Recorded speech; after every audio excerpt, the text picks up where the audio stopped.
Hello， 大家好，欢迎来到 CWC Channel。iOS 8将控制中心完整的重新设计，变得非常有弹性，功能很强大，同时也非常的实用。这个影片会来介绍控制中心的基本操作、进阶使用以及隐藏秘技。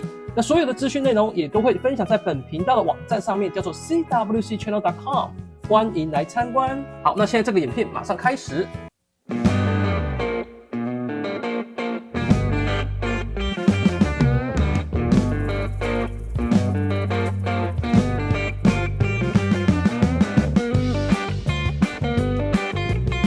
首先，基本操作，当你更新完 iOS 8，在萤幕的右上方往下一滑，你就可以来到控制中心。控制中心的最上方现在出现了两个按钮，加以及关机按钮。关机按钮只要你按住几秒之后放开，就会滑动关机；按住不放，放开，你就可以来滑动关机。左上方的加是你可以去加入新的控制中心的项目，点选这里就可以直接的来管理你的控制中心项目，你可以来移动、删除、放大，或者是缩小，都可以来自行的管理。所以你可以去排列出你自己喜欢的控制中心显示方式，清除一些你自己觉得不重要的控制中心项目，把一些比较重要的你把它放大一点。所以现在控制中心变得非常有弹性，自行调整位置大小，来设计出自己想要的控制中心操作模式。除了左上方刚才加的按钮之外，下方也有加入控制项目的按钮。这里头有非常多的控制项目，我这里先跳回来。除了加的按钮你可以来管理控制项目之外，你也可以在空白处按住不放来管理同样的控制项目。另外，右边这边有不同的页面，往上一滑，你会来到了第二个页面，再往上，这里是音乐播放，再往上，这里是无线连接的页面。除了往上往下之外，你还可以在右方这边直接的点选来跳到你要跳到的页面，或者是你可以在上方按住不放，然后快速的往上往下滑来切换。此外，一个小技巧就是你只要往下滑，按住不放，持续的按住不放，你就可以直接的滑动到你想要滑到的页面。假设说我想要在控制中心直接跳到音乐，我直接往下滑就到音乐了。接下来控制中心也有设定，点选设定，来到控制中心，上方是告知你说如何来操控控制中心。这里有一个在 App 中取用的开关，它的意思就是当你在使用控制中心的时候，并不是每一次在右上方它都会开启。例如现在我开启的状态下，我在右上方往下一滑可以到控制中心。如果我关闭起来，右上方往下一滑，来到的是锁定画面，并非是控制中心。所以控制中心如果这个关闭起来的话，你将没办法直接的开启控制中心。怎么开启呢？你必须要到主画面，所以来到了主画面，右上方往下一滑，你还是可以来到控制中心。只有当你在使用 App， 例如我这里开启时钟，在右上方往下一滑，你是无法开启控制中心的。如果你有这一种存取的需求的话，那就可以在这里关闭。如果你要一直都可以存取控制中心，你就在这里开启，这样子往下一滑，每一次都会是控制中心的选项。接下来说明页面的配置。来到了控制中心之后，这里预设有4个页面。第一个页面是我的最爱，你把常用的控制项目放在第一个页面，让你快速存取。第二个页面是其他页面，如果你第一个页面摆不下的话，你可以加入到第二个页面，或者是比较不重要的控制项目，你可以摆在第二个。第三个页面是音乐，第4个是连结，各种连结包括了像是 AirDrop、Wi-Fi、Bluetooth、蓝牙、个人热点、VPN 等等，通通都会在连结的页面里头。那这个连结页面其实呢，也是这个控制项目的内容，只要你按住不放之后，也就是连结页面相同的功能。那如果你的控制项目想要更多超过这4个页面的话，你还可以再加入新的页面。好，我这里点选加的按钮，加入控制项目，我随便加入一个新的控制项目。接下来我这个新的控制项目，你会发现会多出一个新的页面，那你把这个新的项目加入到这个新的页面，这样子就多出新的一页。如果你再加入新的，你一样的也是可以直接的来跳到这个新的页面。所以我现在这个范例里头已经有6个页面可以来使用。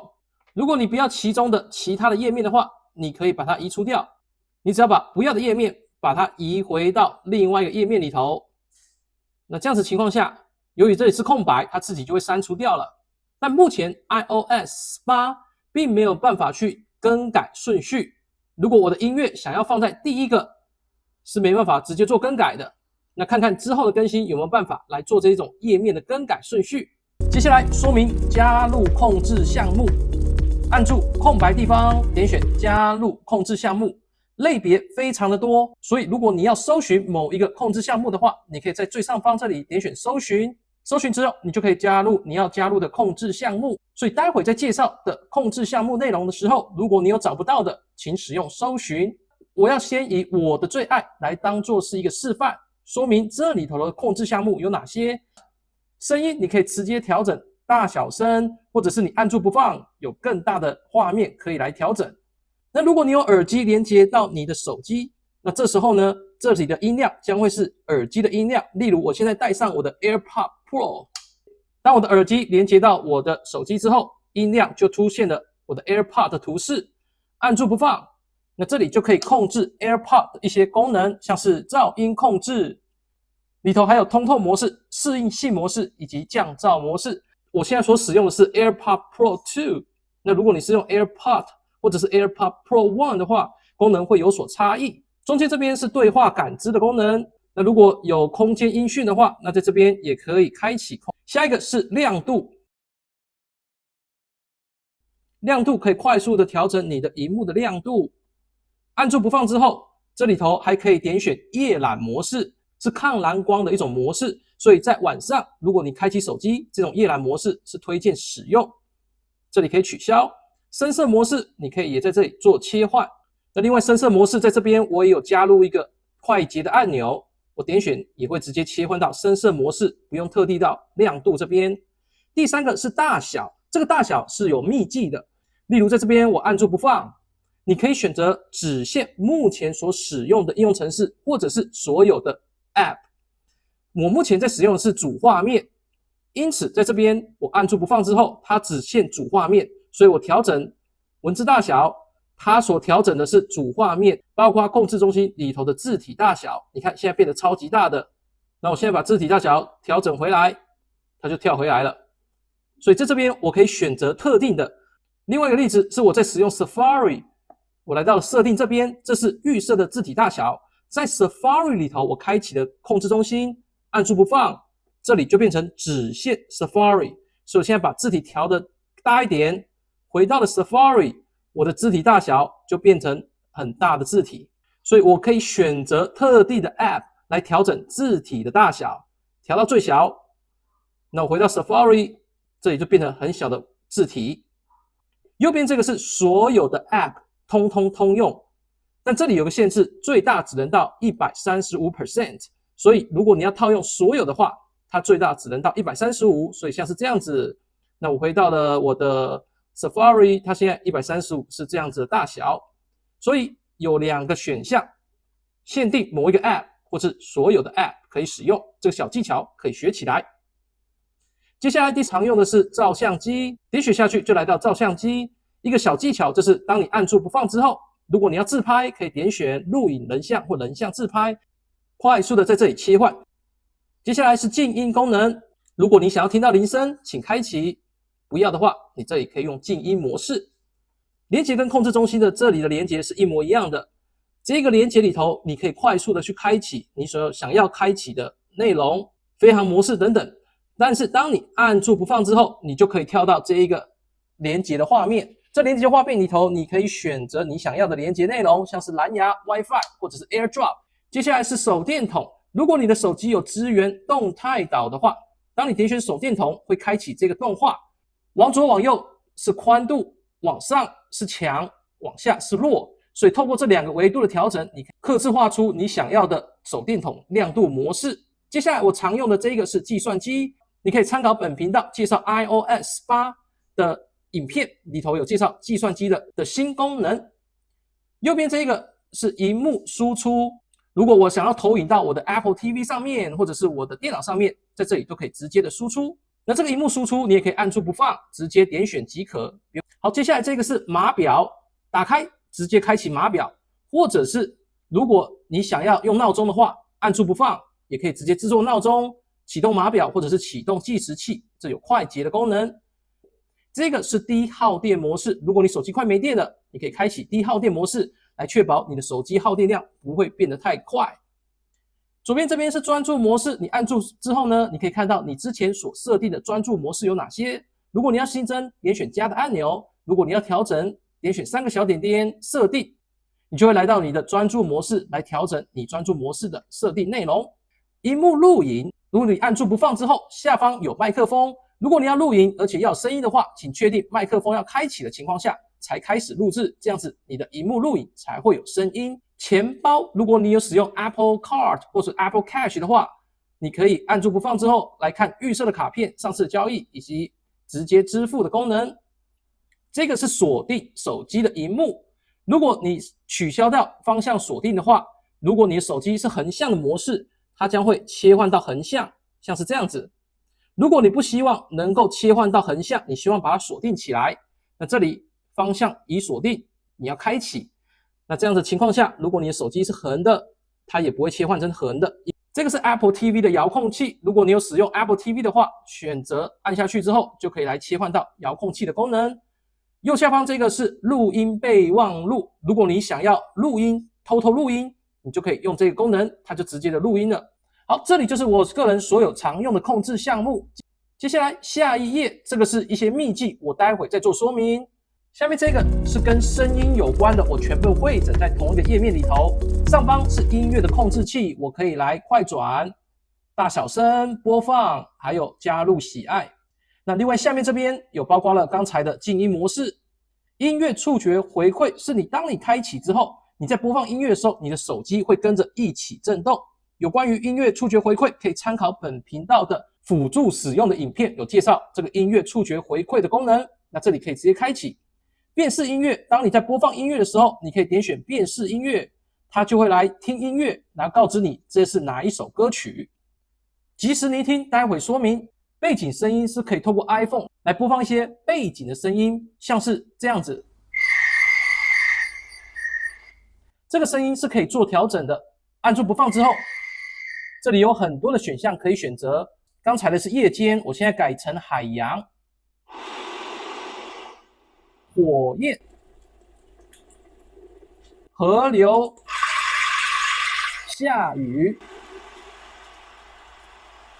所以有一些背景声音，如果你在读书需要有背景声音，或者是小朋友睡不着，透过背景声音有时候都会蛮有帮助的。声音辨识，点选下去之后，会有许多的声音，它可以加以辨识。例如说，当有狗的叫声出现的时候，它就会寄通知给你，跟你说有狗的叫声。门铃，当它听到的时候，它也会通知你。所以在这里你可以加入各种不同的声音。那这个功能事实上搭配捷径还蛮不错的。譬如说，每次我听到了电铃的声音，就寄 email 给我，告知我有人按电铃。不过这个必须要在 iPhone 能够听得到的范围才可以。那这里就可以直接的开启。是如果你有在听音乐，它可以直接的左右立体声平衡，让你得到比较好的听音乐的享受。最后一个呢，不但是秘技，还是不能说的秘密，也就是助听装置和即时聆听，它可以当作是助听器，甚至是窃听器。这里快速的说明，首先必须要连接 AirPod， 所以我现在把 AirPod 打开，放到我的耳朵里面来连接我的手机。接下来第二个步骤，可以点选助听装置。第一个就是我目前 AirPod 的资讯，第二个是背景声音，也就是我刚才有示范的播放各种声音的功能。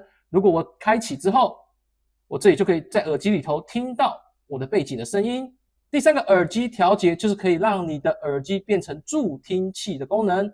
不过在说明之前，先强调我使用的是 AirPod Pro 2， 那 AirPod Pro 2是具有这一种助听器的功能。我还有另外一个 AirPod Pro 1， 它事实上也是可以，会有一些限制。那个人是建议使用 AirPod Pro 2， 比较能够完整的支援。好，我就以这个当做示范。开启耳机调节，这里有个通透模式，先不用开启，请来到了声音这边，按住不放。下方你可以去调整各种模式，这里请先选择通透模式，这里可以选择，或者是你可以到设定，你的 AirPods Pro 2选择设定，这里也可以选择，它是一样的，你可以在这里做更改都可以。那选择完了之后，我现在回到了控制中心，在助听装置点选下去之后，耳机调节现在通透模式，你再把它开启一次。当开启了之后，声音会变得非常的明亮，你可以用扩音，可以听到更响亮的声音内容，让你的耳机现在变成了一个助听器的功能。同时你还可以左右平衡，或者是如果周围的噪音有出现的话，你可以来加强消除环境的噪音。那如果你要跟人家对话的话，你也可以点选对话增强，可以听得更清楚对方所讲的话的内容。所以当你有完成了这样设定，包括通透模式有开启，在助听装置里头通透模式你也开启，扩音有调整的情况下，对话增强，所有的设定都完成，会非常的清楚，变成是一个助听器的功能。这个也是苹果在 iOS 8发表会里头所强调的 AirPods Pro 2可以变成一个助听器。接下来是窃听器的秘技，也就是即时聆听。当你的手机跟你的耳机做连接了之后，这只手机的收音可以变成一个窃听器的功能。如果你把它放在某一个房间，连接到你的耳机，清楚的听到那个房间里头所有的声音内容。使用的方式，连接到你的耳机之后，可以使用 AirPods 或者是 AirPods Pro 1、2都可以。然后点选即时聆听，开启了之后，你会发现听到的声音会传到你的耳机，所以如果你讲话的时候，你的手机在你附近，你会听到回音，因为它会传回手机所接收到的声音。如果我把这只手机放到另外一个房间，耳机是连接的情况下，只要那个房间有发出任何声音，它都可以透过我的手机传到我的耳机里头来窃听。毕竟窃听涉及到一些隐私的问题，因此这个功能虽然很强大，但是使用起来请必须特别小心。下一个我们就来到了连接。连接这边有许多的选项可以选择，这些选项并没办法移除掉。如果你按住不放，你只能调整大小，而且它的大小只有两种，一个是这个，另外一个就是刚才最长的这一种显示方式。AirDrop 里头有3个选项，一个是关闭接收，另外一个是只限联络人，第3个开放所有人10分钟。接下来是 WiFi， 你可以点选开启，或者是在选单这边点选下去，你可以看到你现有的 WiFi 设备。蓝牙也有选项，当你点选下去之后，你的设备会出现在这边。个人热点你可以直接开启或关闭。如果你的手机里头有 VPN 的话，你也可以直接在这里开启。如果你不想要有连线的这个页面，你可以直接按住不放，删除即可。如果你要加回来，只要按住不放，点选加入控制项目，把连线给它加回来。那连线里头它也有单一的开启的功能，飞航、行动数据、个人热点还有蓝牙都可以个别的来加入。所以如果加入刚才这个的话，我还是可以把它放到最大，那这样子它就会自己变成一个页面。接下来我会针对每一个控制项目的区块做说明。首先最上方是常用的项目，第一个是翻译，这个翻译你可以去更改翻译的项目。所以如果你来到了翻译应用程式，你这里可以更改语言，假设我把它改成日文，那我回到了刚才的控制中心，这里就变成了日文，点选。如果你使用的是动态岛的话，它就会出现在上方，它就直接帮我翻译出来了。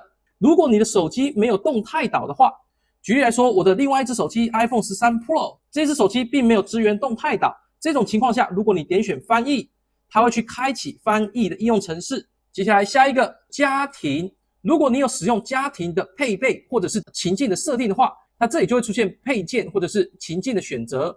选择的方式，按住不放之后，点选这一个情境或配件，这里你可以选择你要的情境。点选下去之后，你这里如果有情境设定的话，你就可以直接选择。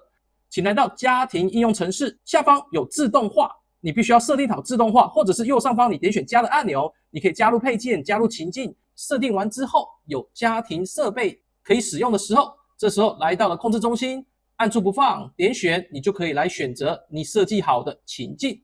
那家庭这里我点选下去之后，如果你有任何的家庭设备，这里都可以来加入。捷径待会在影片的最后会针对捷径来说明有哪些秘技可以使用，同时也会分享本频道已经设计好的捷径。下一个是钱包，如果你有使用钱包的应用程式的话，你可以加入钱包，当然也可以放大，你就可以按住不放，可以开启预设的卡片、上次的交易，还有 Tap to Cash 的功能，也就是2只手机透过这样2只手机放在一起来付款的方式。接下来来到了工具程式，这里头大部分都已经提到了，其中有一个是使用者意见程式，这个是开发者测试版才会有的功能。这边有个列印中心，点选就可以加入这个列印中心。如果你有在列印档案的话，点选下去，它就来到列印中心，让你知道有哪些文件正在列印中。接下来是播报通知，那播报通知是你必须要去连接你的耳机，像是 AirPod， 连接成功之后，它就会去播报说，如果你有新的讯息、email、电话，它就会透过播报通知来告知你。如果你有连接到耳机的话，你就可以开启来播报通知。按一下，你可以选择静音1个小时，或者是关闭1天来取消通知。最后一个是放大镜，点选放大镜。所以如果你是有放大镜，你可以点选一下，它就会快速跳到了放大镜来使用，包括像是动作按钮你可以使用，还有各种不同的侦测。Apple Watch 是如果你有 Apple Watch 的话，这里可以来呼叫你的 Apple Watch。举例来说，我现在手上正好带着 Apple Watch， 点选，它就会连线到 Apple Watch。接下来都是辅助使用相关的，包括了听力、动作以及视觉辅助使用。这里一个一个来说明。首先在听力的辅助使用方面，不过有一些还尚未说明到的，像是耳机音量，点选。那这个耳机音量基本上就是当你连接你的耳机的时候，你可以去调整它的音量。好，那其他的都已经说明过了。接下来来到了动作辅助使用，也就是这个区块。首先第一个是 Apple Watch 的镜像输出，点选，它会去连线 Apple Watch。那目前我现在这个 Apple Watch 就会跟这一个 iPhone 做连线，连线成功之后，我这里的操作都会跟着这里一起改变。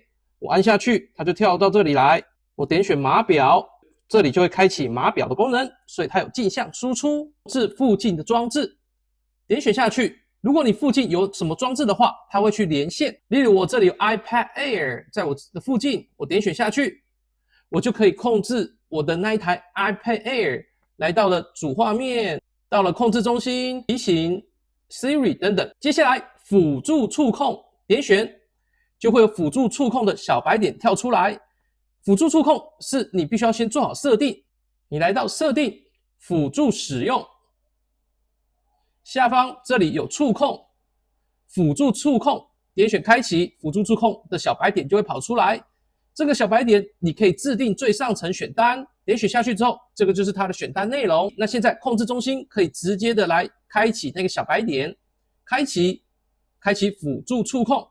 下一个是眼球追踪，眼球追踪是 iOS 8的新功能，可以用你的眼球来控制手机。在辅助使用里头，点选眼球追踪，这里你就可以来开启。在开启的过程当中，你必须要去训练你的手机。当你训练完成之后，你就可以直接在控制中心这边点选下去。来开启你的眼球追踪功能。接下来是语音控制，语音控制也是 iOS 8非常好用的新功能。这里如果你做好设定的话，只要你输入特定的语音，它就执行你所设定的内容。请到辅助使用语音控制，点选这里就有开关，你打开的话就可以来使用。在使用之前，你必须要先设定指令，你必须要先设计好捷径。捷径做好了之后，你可以来新增指令。例如我的指令是打开手电筒，在动作里头选择执行捷径。这影片的最后我会分享一些捷径给大家来使用。譬如我选择了闪光灯，这样子打开手电筒，储存，它就会储存在这里头。譬如在这里打开手电筒已经完成，我就可以来开启语音控制，打开手电筒。好，那这里就有手电筒可以来使用。接下来来完整说明视觉辅助使用。那这里所有的功能都是来自于辅助使用，所以里头都有详细的说明每一个功能的细节内容。首先第1跟第2是经典反向以及智慧型反向。如果你来到辅助使用，显示与文字大小，往下滑，这里就有经典以及智慧型反向。智慧型反向是会将颜色倒转，但是某些特定的影像、媒体和深色的样式的 App， 它不会去反向，所以会根据样式的颜色来做反向。经典反向是将所有的内容都颜色反向，所以在控制中心里头，如果点选经典反向，所有的东西都会变成反向的颜色。譬如说，像是所有的 App 都变成反向的颜色。那如果是智慧型的反向，如果 App 或者是影像是深色的，它不会去反向。我现在回到主画面，所以这里大部分的 App 都没有反向，所以这里只有部分的情况变成比较深色的样式。有些人在看这种荧幕的反向的颜色会比较舒服。颜色滤镜开启之后，全部变成黑白。那如果来到了显示与文字大小这边有做说明，它可以让色盲的使用者辨识不同的颜色，来协助阅读萤幕文字障碍的使用者。所以颜色滤镜可以开启，多个项目可以选择。我这里预设的是灰阶，可以改成红绿滤镜、绿红滤镜、蓝黄滤镜，色强度也可以做更改。所以我现在来到了主画面，所以我现在画面的颜色比较是红绿的滤镜的颜色。下一个即时辨识，点选它会开启放大镜，放大镜里头有一个侦测的功能，可以去辨识各式样的东西。如果你按下侦测不放，会显示哪些东西可以侦测，像是场景、人物、家具、门、文字，或者是指字即读，也就是我手指指的地方，它就会读取那个你所指的文字。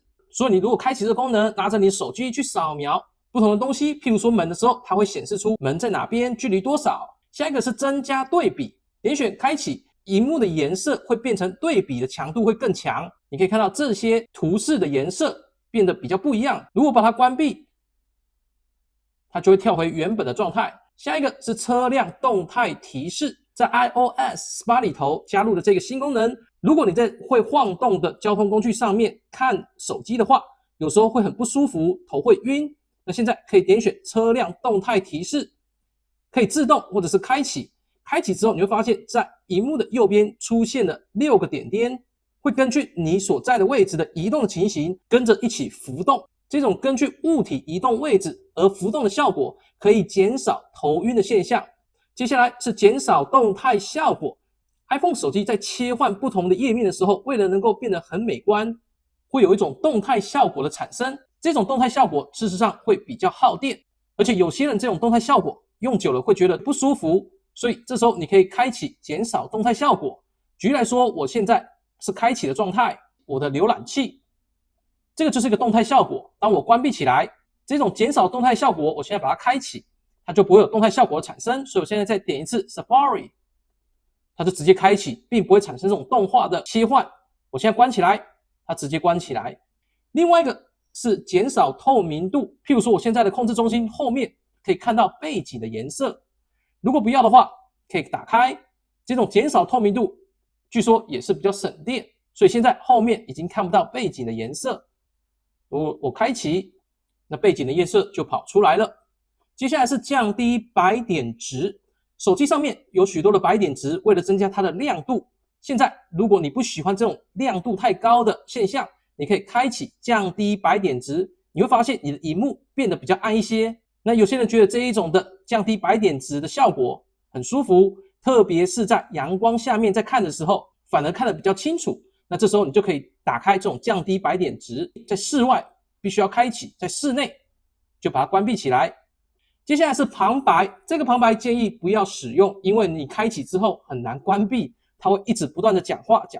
我可以示范，打开，那它会根据你所点选的一直告知你说你选的哪一个。例如我现在选这一个，减少透明度，关车辆动态提示，即时辨识按钮。那现在问题来了，怎么样关闭？如果你现在来到了旁白，点选，它会读取。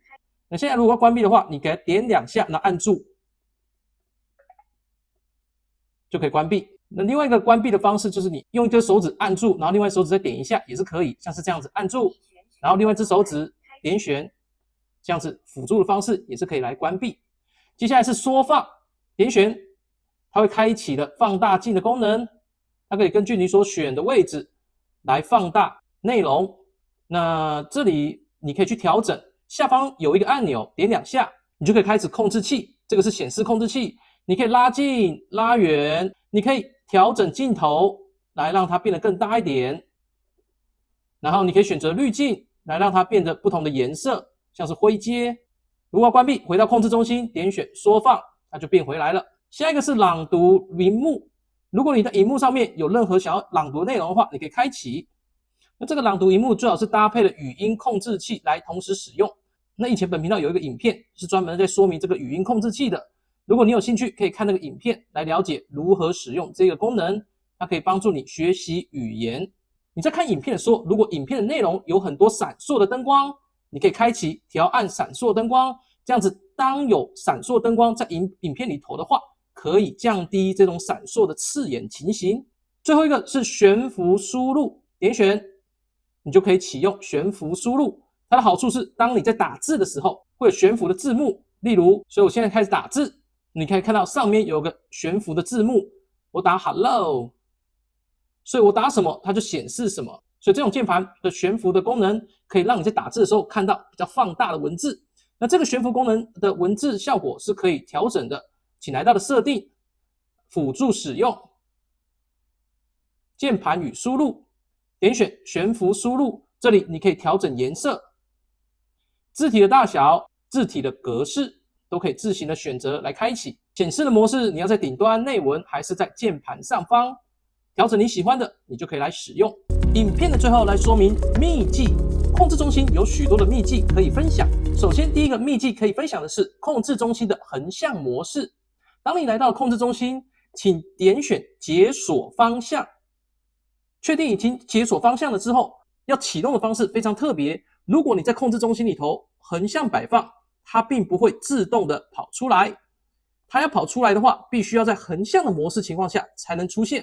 譬如我现在来到了 Safari， 我在横向的模式情况下，在右上方这边往下一滑，就会出现了横向模式的控制中心，整体的设计也是非常的漂亮。